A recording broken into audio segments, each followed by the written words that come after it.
I'm going to be demonstrating cryokinetic therapy today. And what that means is it's a therapy that uses ice and movement to help reduce swelling.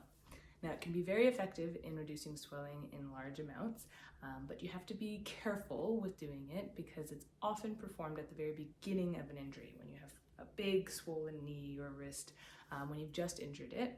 And while you're doing the therapy, you have to make sure there's absolutely no pain so that you're not causing any more injury to the tissues. Now, what you're going to need for this is a scarf or something to wrap, and you're going to need multiple ice packs. Now, I'm going to be demonstrating a knee because that's one of the hardest ones to do. We'll talk about other smaller joints like the wrist and the ankle, which are easier. You also need a pillow because usually if your knee is really this swollen, you can't straighten it out, so it's very uncomfortable to lie it straight. So what you want to do is have some thin piece of clothing so that you have a barrier between your skin and the ice, so you don't give yourself frostbite.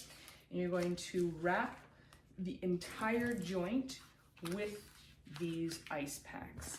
And the reason why we wrap it completely around is you want to make sure that the cold gets to all the tissues and it can actually dive deep down into the tissues. If you just put it on the one side or the spot that hurts, you often won't get a very intense cold and you won't affect very many tissues.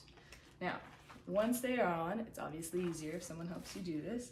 You're going to wrap the scarf or tensor bandage around the limb or joint, and you're going to tie it tightly, obviously not too tightly, it shouldn't be painful.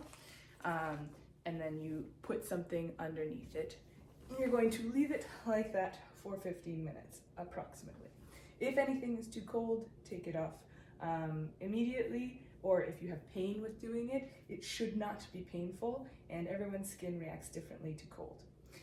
Now, once you have completed the 15 minutes, so we're gonna go around the clock and pretend that we have, it should feel fairly numb.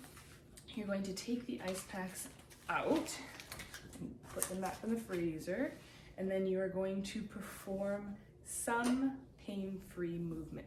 So often what we do with the knee is what we call heel slides. You're going to pull the heel up towards you as far as you can go without pain, and then straighten that knee back down. That's all.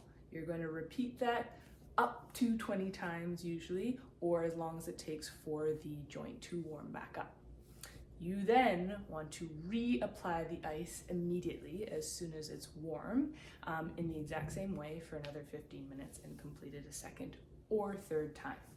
Now, why this technique is so helpful is because the heat and cold causes the tissues to expand and contract over and over, and that helps push the fluid out of the area. So this is very useful for stubborn swelling that won't go away.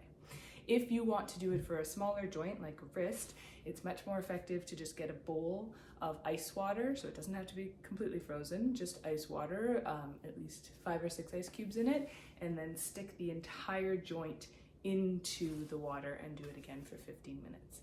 Now, if you are finding that you are getting pain or tingling in your extremities, fingers, toes, anything like that, don't continue and consult the person who assigned this to you. So ideally your chiropractor, physio, or doctor.